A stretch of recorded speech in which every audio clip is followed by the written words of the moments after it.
Jonathan Page, you're running for which electorate? I've been told the correct pronunciation is Lalor, not Lalor, in Melbourne's west. Okay, and what sort of demographic are you looking at there? Is there a lot of population growth there as you run for the Stable Population Party of Australia? I believe it's one of the fastest growing municipalities in Australia. It's municipality of Wyndham is something like 7% growth per annum, and at that rate they would double in 10 years. That's pretty astonishing. They must be having a lot of problems with infrastructure there. Infrastructure? What infrastructure?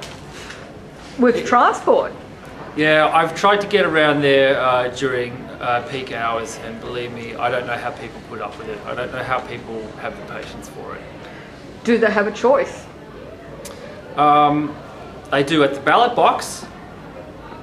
Okay. They can write to their elected member and tell them it's just not good enough.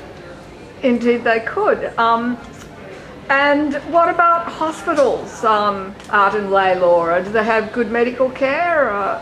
30 years ago, I think we had 6 hospital beds per 1,000 citizens in Australia. Yes. And now I believe that number is down to 3.7.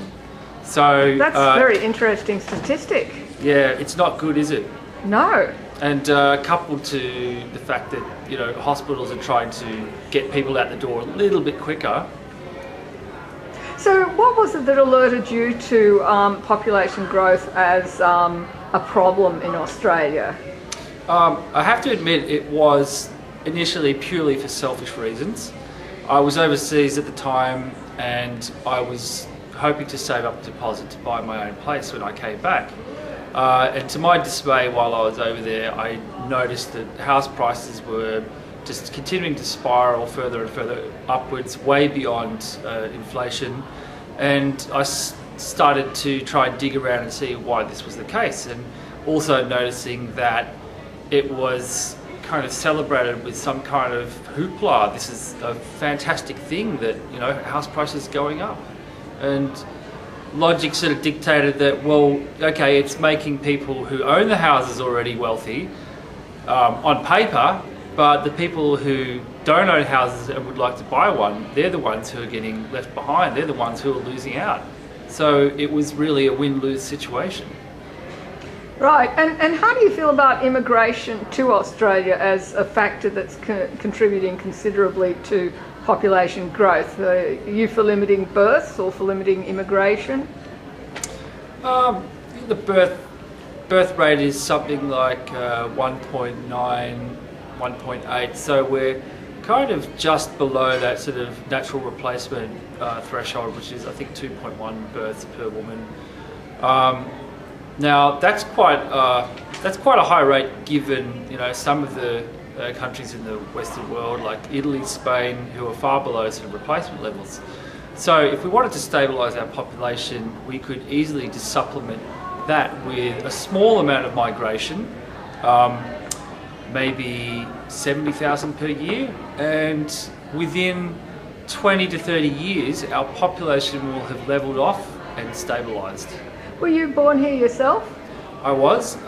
My father was, he's an Anglo-Saxon. My mother was a war refugee from Serbia.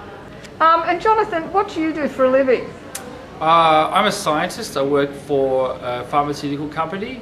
We make generic drugs for hospitals, sort of frontline chemotherapy and antibiotics. I like to determine things analytically and logically. There's a lot of people who say, well, look at the size of Australia, you guys could fit in, you know, potentially 100 million people. Well, that's hogswash. They really need to look at Australia, dig a little deeper and find out that our soils are really not that fantastic.